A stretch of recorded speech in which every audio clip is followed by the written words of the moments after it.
Strap into your seats and get ready. It's time for the Mortar Pod.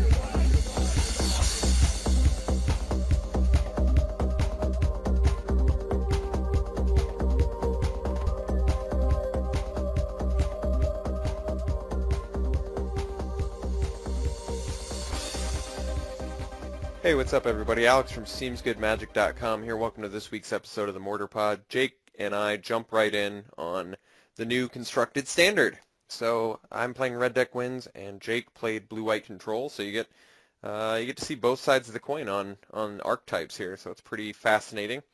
So we just pretty much say what our results at the first new standard constructed F&M were.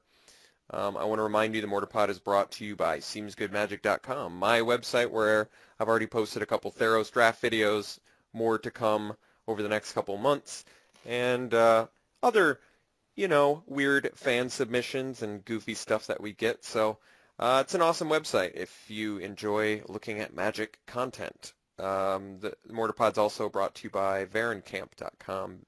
VEHRENKAMP.com. Scott Varenkamp designed SeemsGoodMagic.com. He did a great job.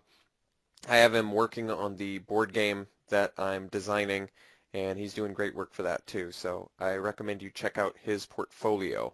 I want to remind you to check out my live stream. We're going to be live streaming Theros drafts starting this Tuesday, and regular stream times are Tuesdays, Thursdays, 7 p.m. Central Time.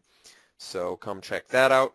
Also follow us on Twitter at SeemsGoodMagic. That way you know when I'm live streaming, what time, any other updates that I think are important. I'll also tweet. So you can also message me, email me at mortarpod@seemsgoodmagic.com. I appreciate hearing from you guys. So if you have criticisms or feedback, feel free to write me there. Okay, without further ado, welcome to this week's episode. All right, Jake. You want to talk about how F&M went for us?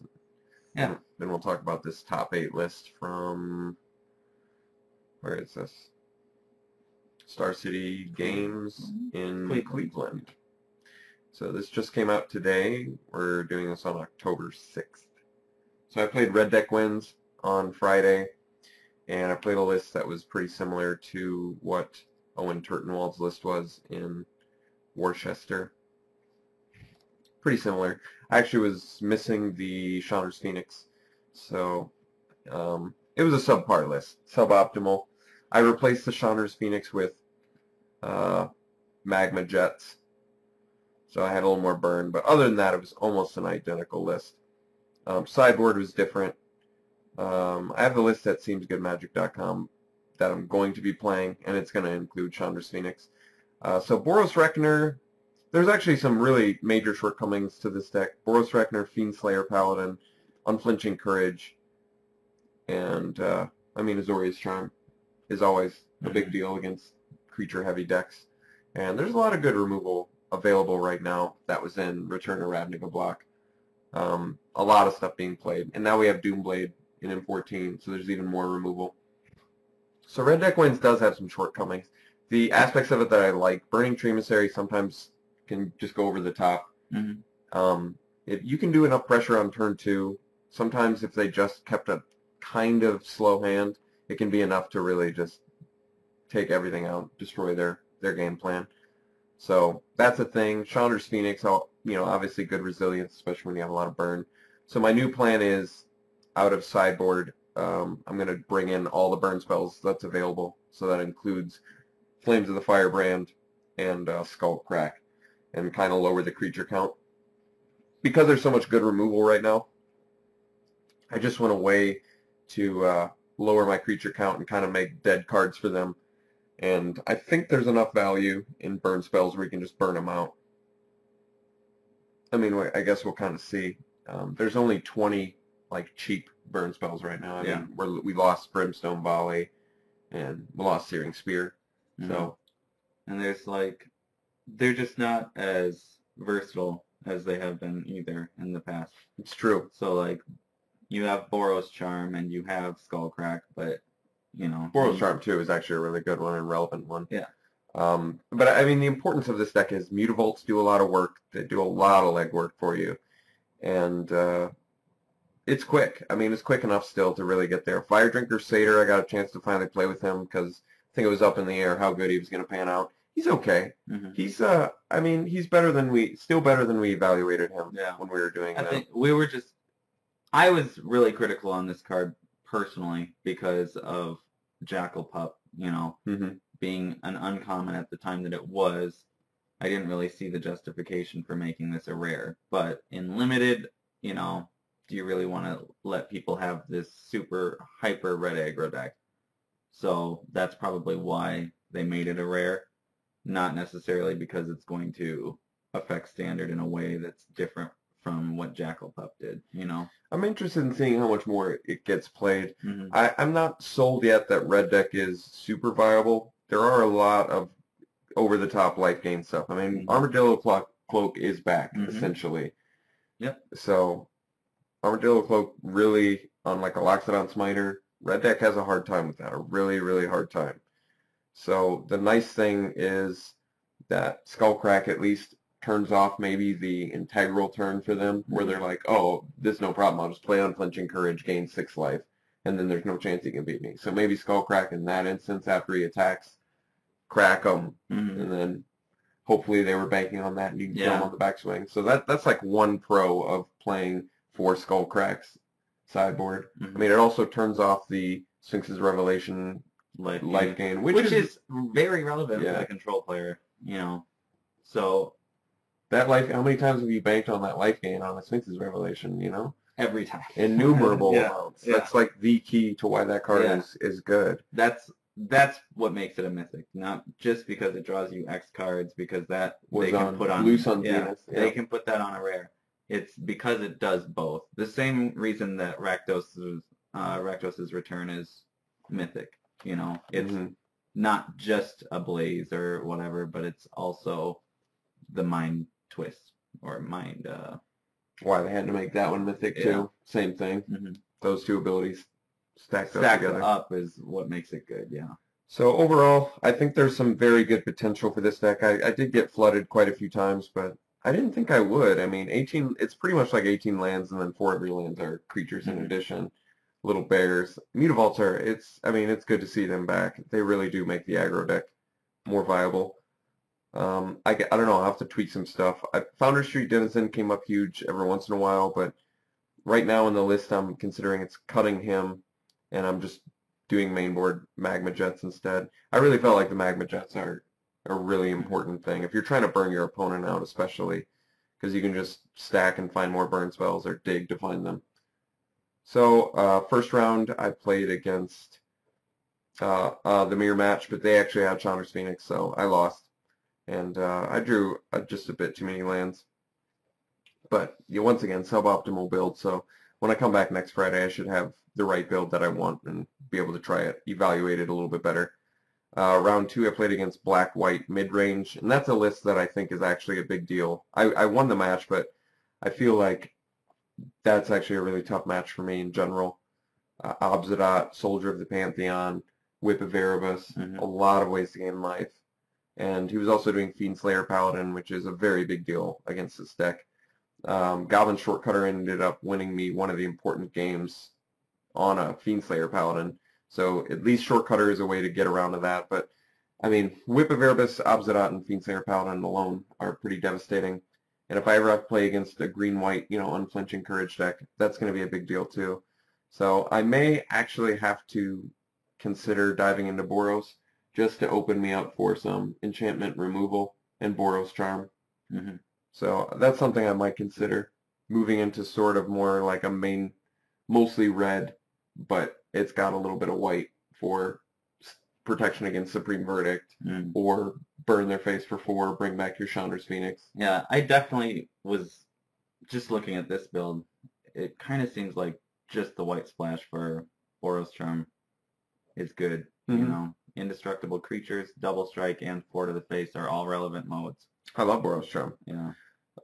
If we were to rate charms again, based on, what about like new standard? how would you really rate Charms? I still put Azorius Charm at the top every time. I think I do too. it was at the top end before, in my opinion, too. Azorius Charm is really that it's just a tempo thing, pretty much, and there are 2 extra things you can do, but hardly ever do anymore with it. The draw, actually, I found that I was not using it to draw very much at all. You know, when I Right played now, in Blue standard, White, yeah, it's pretty much so like putting it on top. Yeah, it's so much more relevant to just slow them down and give you more turns. And it's funny because there's really not any great card draw. I was playing Divination in my list this week too. Oh, wow. How did that So- pan out for you? I hate to say this, it was good. I was really happy to see Divinations, you know. But How many Sphinxes Revelation were you running? 3. The list we can look at is the exact same one that I ran, I'm pretty okay. sure. So All right, so I guess, did I say all my... No, that was Black-White, so I played against that. I was lucky to beat it. He got the Whip of Erebus plus Obsidian thing on me, too, because I actually had a turn where I killed Obsidian, and I didn't even know how the interaction worked. So he used Whip to bring back the Obsidian, and then you can exile it with... You can trigger it. You can stack it. So. No, it's... What it is you can stack it, but Obsidian also exiles itself, and Whip only checks to see if you wouldn't be exiled. So if an effect, you could bring something back and blink it any other way, that, like with a Restoration Angel, and it would work the exact way that it works with Obsidian. It's really silly. Yeah. And it's a extremely loophole. We'll see if they decide to kind of fix this one the same way they fixed the Fiend Hunter Oblivion Ring loophole. Where they eventually change it. Yeah. But I can tell you, it was really, it's sick. I mean, it beat the hell out of me in that game really bad. So literally, if he has those 2 online, I can't like do anything. And they're doing exactly the right thing against Red, which is burn him down and gain life. Lots of life too off Obsidian. Yeah. You get 7 life swing a turn. Pretty silly strong. Soldier of the Pantheon. There's just a lot of good hate for Mono Red. At the same time, I do think Mono Red still looks good because it's so explosive occasionally. But I got to evaluate how consistent it is. I probably ultimately will switch into Boros. Splash of some sort. I really think Boros is going to be the way that Red Deck pans. Wants to go. Yeah. I think so too. But for now, I might stick with Red Deck a little bit longer. I could see myself maybe cutting Shocks or Magma Jets. Probably Shocks to bring in the Boros Charm. And then, and then if I needed white, like enchantment removal out of the sideboard, I could, I don't know, maybe Keening Apparition or something to stop the Unflinching Courage. Yeah. Actually, that's not a bad idea. I get the beater plus I can stop the Unflinching Courage. I mean, that's such a devastating thing. Just the first turn that they play it too, you know, is the best one to get it out on, so, or to get rid of it on. So if you had your Keening Apparition out and we're already beating with it, then they're not getting any life back. So another nice thing is Boros Charm gets past the Fiendslayer Paladin with your creatures as long as they have 2 power. You know what I mean? So you can just make your guys indestructible, and even though Fiendslayer Paladin does the first strike damage, and they still gain the life, you at least get to kill it. And I mean, there's not a lot of other ways to do that. Yeah. If you look at if you go into Boros, no, never mind. I was gonna say Last Breath, but that one's not good. But you could play Glare of Heresy out of the board. Yeah, that's another that board. one is so good. In the mana base would be a nightmare. Like I have to figure out because you do get Sacred Foundry, which is I guess why I'd want to keep the white splash so light. Like I might even consider getting away with like 6 lands that are white. You would like have 4 to. Sacred Foundries. I feel like you would have to pull back on your Mutavaults, but yeah, I think I would have to as well. So maybe 3 Mutavaults, 2 of the Scry lands, and 4 Sacred Foundries, and maybe 1 Plains or something. But yeah, I don't know. Depends on how many creatures you want to go white with. I'd go ultra lightweight. It would literally be Boros Charm as a burn spell or Indestructible for Supreme Verdict. So 2 modes that are super important. Especially since I can bring back Phoenix. And then the Keening Apparition out of sideboard. So as long as I kept the white splash extremely light. You could even play 1 more Plains out of the board if you wanted to put more white. Keening Apparition. I mean, I really do need the out. Unflinching Courage is so devastating. It is. It's true. Like when so you're an devastating. aggro deck, that one is the one you don't want to see at all. It's over the top. Obsidian, I feel like I could still potentially race, but I don't think I can race. Well, Keening Apparition takes out Whip too. because it's an enchantment. Mhm. That's actually really cool. There's probably some other random stuff eventually going to Yeah, get played. I mean, I feel like Not the the gods, spear and the hammer, a bow was getting played this week too at our F&M. So I might even strongly consider that for this Friday if I can figure out a way to make the mana base work. Possibly move into a light Boros that just has some answers for some over-the-top Mhm. against me cards. Okay, so that'll be it for my report. Ended up going 1-2 and I dropped. So Jake had a little more success than I did, but all right, Jake, go ahead and talk about your matches. Mine is the white-blue control list. This is what I ran. Almost to a T, or what? I think it was Probably so. exactly to a T. Okay. Yeah, it was. So this is what I ran. You can run through it a little bit. Except that out of the sideboard, I didn't have the Jaces, but I'll get to that when we get there. So it's 1 Aetherling, 2 Elspeth, 4 Jace, 2 Ratchet Bomb, 4 Detention Sphere, 4 Azorius Charm, a Celestial Flare, 2 Dissolve, an Essence Scatter, a Quicken, 3 Sphinx's Revelations, 2 Syncopates, 3 Divinations, and 4 Supreme Verdicts. And which Jace, just to clarify? Jace, Architect of Thought, excuse me. So that's the main deck, Jace. And then the lands, there are 2 Mutavaults, but it's an even split on Plains Island of 8 each, and then 4 Azorius Guildgate and 4 Hallowed Fountain. So it's like split right down the middle as far as the mana base goes. I had really good luck with this one on Friday. Let me just go through the sideboard actually. I had 2 Pithing Needle, 2 Yoke Docs, Celestial Flare, 2 Last Breath, 3 Negate. Did not play the Jaces. Played 3 Glare of Heresy and 2 Riot Control, actually, is what I played in place of the Jace. My first matchup was against Red. Red deck wins, and I think I got him in game 2. So it was a really good game for me, or a good match for me. Even Azorius Charming Haste guys is fine if it's saving you that damage at that time, and they have to replay it and redraw it. Redraw, yeah. You know? So I had to do that a couple times, but this is a deck where you have to play really tactically on what you're doing as far as when to blow up your Ratchet Bomb, when to drop your Detention Sphere, when to bust Azorius Charm, and what mode to do, and all of that stuff. I found myself getting Jace and just bumping him up every turn, pretty much. I only would use the draw once I was getting low on cards, which is different from the way that Jace was initially played. I think people were just playing him for the double factor fiction when he first was released. But now he actually is much better at just, you know, kind of doing the half a marsh gas. I don't know what you call that first ability. But anyone who's got tokens, they can't do anything if Jace is out unless they pump him. Yeah, he's good against Elspeth. Yeah, he's really good against Elspeth. And now both players can have Elspeths with the new Planeswalker rules, and Jaces for that matter. And playing him against red deck wins, all of their two power guys are kind of, you know, you're saving yourself 3 damage each turn by doing that. And he goes up to 5 initially, so they can't even kill him if they've got 3 2-power guys out, which is what was happening most of the time.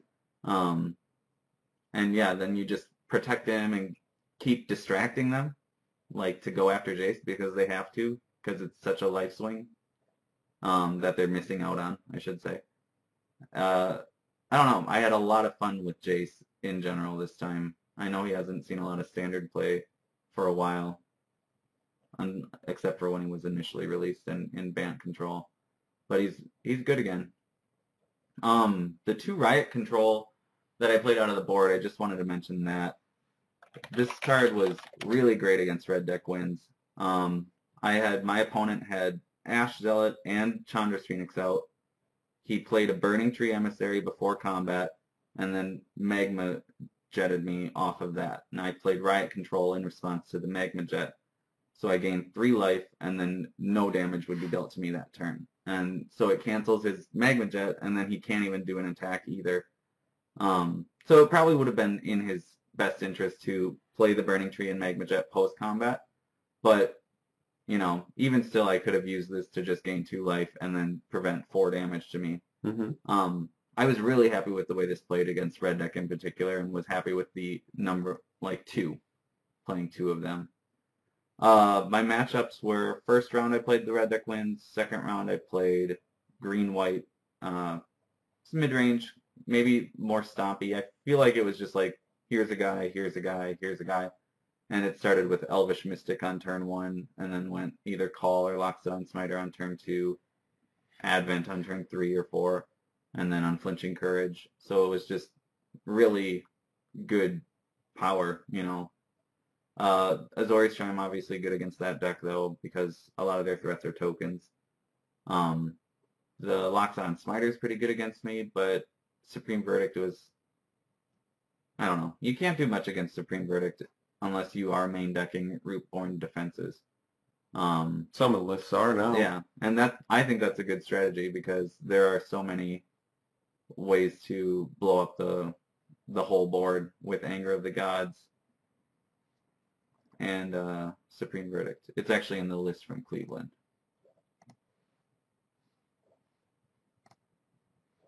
So green-white aggro, yeah. They were main decking 3 Rootborn Mhm. defenses. Yeah, I agree. That was a good idea. 20 creatures, but it's also got 4 Advent, 4 Call, so it's more And- like 28 creatures. And 3 Selesnya Charm that can be creatures too. Yeah, so more than half of their deck being creatures potentially if they Mhm. want. Plus they were main decking the Unflinching Courage, which already just puts them way over the top of Red Deck Wins main deck. Advent of the Worm does allow that too. To note, this one didn't run any ramp, the green and white aggro that Yeah. won in Cleveland. It was all like their cheap spells were efficient, good beaters, and They then top their out at 4, it looks like. yeah. So they're not even running Mutavault either because they're so mana intensive. That's funny.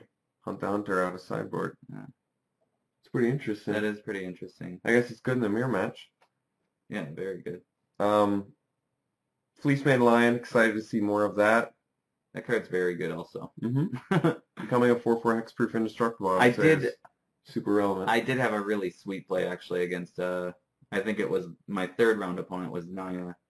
I had early on I had played 2 Detention Spheres, one to get rid of a Fleecemane Lion, one to get rid of a Domri. Mm-hmm. And I had 1 left in my hand, and he played like a Reckoner, but I was just going to hold off on it and wait and see. Well, eventually I had a Ratchet Bomb out and then set it to 3 to get rid of the Reckoner if I needed to. And he played Fleecemane Lion. And I don't think he had enough to Monstrosity it, or no, he did. He did it in the same turn, so he made it a Monstrosity, and then I cracked the Ratchet Bomb, got rid of the Reckoner and both my Detention Spheres, so he got his Domri back and his other Fleecemane back, Mhm. and I Detention Sphered that Fleecemane on my turn, and getting both of them, and then I think I already had an Elspeth out, so I just swung at Domri to kill him. That's funny. Yeah, it was a really great... Really bizarre sequence of play Yeah. that happened to pan out really in your favor. Mhm. You had to like bust 2 of your own spheres just to Mhm. be able to play sphere again for more value. Yeah. That's cool. But I was really happy with the way that line of play worked too. So, just all in all, the blue-white aggro or blue-white control deck was a Very lot of good. fun to play, just because there are so many things you can do. That's cool. It's good to note. And that's cool that it panned out so well for Mhm. you. Mistcutter Hydra is a real pain in the butt, though. That's right. And he's got this mono green list from Cleveland has that out of the Yeah. sideboard. You can't This looks Azorius fun. Charm that. 4 Reverent Hunter, huh? Yeah, I could see that being really good after a turn 2 Tusker, Mhm. getting a turn 3 4/4. Pretty efficient.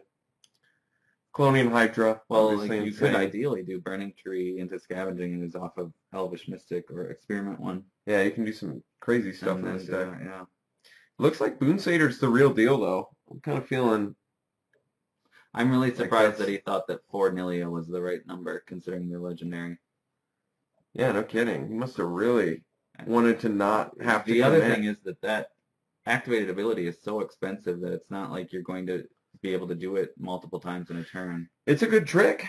As surprised as you are. I think he must have been really able to turn her on Yeah. devotion-wise. She's 6'6" for 4, so, and yeah, I'm sure that he was able to get her out, like, with her devotion. And the laser pretty disciple regular. out of sideboard, like that's devastating against red Yeah. too. That's interesting. See the mono red aggro from this. What did this look like? Only one Mutavault. Oh, he did the Fnatic Reckoner plan. Okay, I could see that. That's cool. They all look pretty similar. It does look like Frostburn right out of side was a good plan for most of them, so That is that's a good note. that's a Hammer good card against Purphoros. control. And Purphoros got out of the Forge as well. Interesting. That is interesting. Another green-white aggro list taking Ace. It looks pretty similar. It looks like it's main deck and some Johnny's. Should probably go over the top really well with Boonsader. God, Johnny was like a total pain in the ass. You had to go against that yeah, too? Okay. to play him. Black-white mid-range. I wonder if this is similar to what I played against. Oh, Sim Collector. That's a good idea. Oh yeah, Devour Flesh is in standard too. There's a lot of good removal right now. There really is. Pharaica's Cure. Hero's Downfall, of course, being very good. Pharaica's Cure, another Soren's Thirst. Read the Bones, nice. After all that life gain, that kind of makes sense. Blood Baron, Oh, and he's got Blind Obedience. pretty sick mythic. One of Blind Obedience. This is kind of where I like Blind Obedience. Not necessarily an Esper control, but Just it is something kind of gaining a little life, yeah. Oh yeah, Thoughtseize too, you have access to. Mhm. Black-white is really good. Alright, so I don't think I said my last match. I played against Jund in the last round, and I lost to that. But like I said, I'm still confident with red deck wins. I think it can do some work. Just has to see where it can go. Mhm. If I take it to Boros, I think that is ultimately the best direction. But like I said, I got to really work out how the mana base is going to work with something like that. Yeah. Fnatic is still good too. I And do that like deck card. too. Like I could always go the Fnatic Boros Reckoner route. But I had a friend who was playing that version of red deck, and he was having some major issues. You played against him Yeah. with the board wipes. When you're trying to set up your Fnatic and it walks into a Supreme Verdict, it's tough. You can't overextend, so you almost have to like really be conscious of how to get to the late game. It's true, yeah. How about you? Are you planning on making any changes to your blue-white? Like, did you feel like anything could be changed? I think if I was going to make changes, it would be with the sideboard only. The main deck was really solid. It worked really well. If I was going to change something, I'd probably remove one of the pithing needle, and put in I a think it is pithing. okay, and put in a third yoke docs actually. Okay, wow. And we weren't even like sold on the yoke docs the last time. I know, but It really did pan out that well. yeah, like it works really well, and in particular against Boros Reckoner, where it's like, well, I'll just block it, like. No kidding. So that's like, okay. So that is really where it shines. That's a good call. That But makes Elspeth sense. is really good against Boros Reckoner too. I had somebody attacking me with their Boros Reckoner, and I had Elspeth out. I think it was that game that I did the Ratchet Bomb thing. And every turn he would just make his Boros Reckoner first strike, and I would just block with all three of my guys, or like I would block with all three to kill it, and he'd make it first strike to kill my guys, and it was like, well, I'll make that trade because I'm getting 3 more next turn. True. For free. Mm-hmm. Wow. So Elspeth playing well too. Very interesting. Cool card. Yeah. Yep, I'm pretty happy with the list. Maybe the Celestial Flare isn't... Oh, actually, the Celestial Flare stopped Stormbreath Dragon. Oh wow. And- Oh wow. Yeah, that was pretty critical. Now too. that's actually really important to know. What about Quicken for divination? There was something. Oh my god, what did he do? Quicken for divination actually makes No, sense. it wasn't just that though. My opponent did something at the end of my turn. Maybe just flashed in a Boonsader, like just to flash it in and have an attacker on the next turn. Mhm. And I hadn't done anything. I had blockers out against his already set up board. And after he got it, I think I did Quicken Supreme Verdict. And Oh, yeah. so that's right. You can do Quicken Supreme Verdict too. Mhm. Wow. That is really good. yeah, And then be able to leave up your counter. How did Dissolve play? I really liked it. I'm happy with it as a 2-of. I like Essence Scatter maybe more Yeah, right now. Essence Scatter being a god stopper is Mhm. really important. Yeah.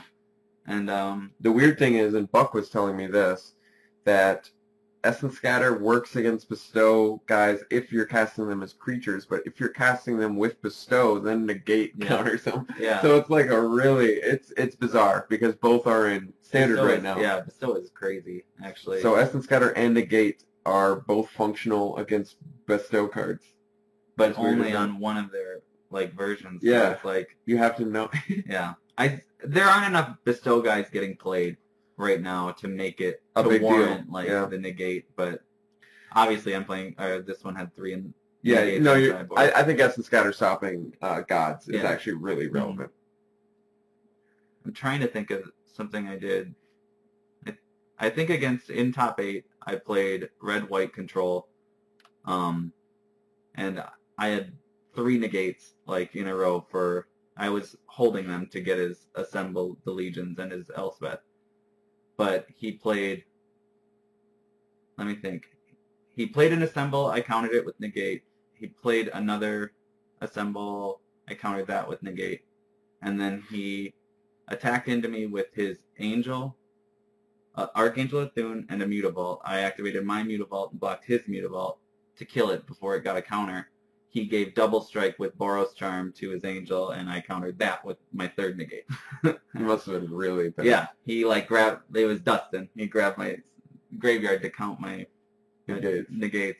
I mean, I had like all 3 of the sideboard ones. In Yeah, the I can first. see him being real mad about Yeah. that. Well, that's cool. All right. Well, that'll wrap it up for now. I think we'll give you our report next week how FNM goes. I have to admit, I'm surprised Blue Eye Control went on top for you. I mean, you made top 4 Yeah. this early. Usually early in the meta, it's the aggro lists that are dominating. So I'm impressed. And there were like pretty much all the matches I played were creature-based decks that were hard to beat, and required a lot of thinking to play around what they were doing. But I guess we did know that Blue White was going to retain its important shell of Sphinx's Revelation, Azorius Charm, Aetherling, Supreme Verdict, Detention Sphere. yeah. Just basically everything Almost there. the entire deck. Yeah. The shell is the important foundation of that deck. It still exists and is still better than ever. Probably better than it was now that there's less options to deal with it.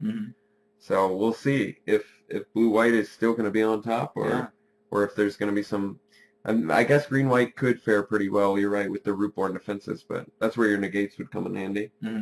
So we'll see. But I guess that would take a lot of mana too. Yeah. But it would require them to have 3 mana up, and Green White really likes to just keep playing. Oh, the play where I did Quicken, it was actually an Advent of the Worm that he had played. Oh, And nice. that's why it was You like, did the Supreme Verdict? Supreme Verdict Quicken. Plus you're getting the draw. But also having Azorius Charm against the Advent of the Worm is sick too, because it doesn't even matter. Yeah, it's true. Azorius Charm is like, Even if you're not just setting the the card greatest on top, league you're taking out the 5/5 at instant speed. that they played at the end of your turn too, and you're the control player, so that's not what you want. We'll see. Blue Eye Control sounds really good, like a really good option now. So, all right, that's our report for this week. Hope you enjoyed it. We'll see you next time. Bye.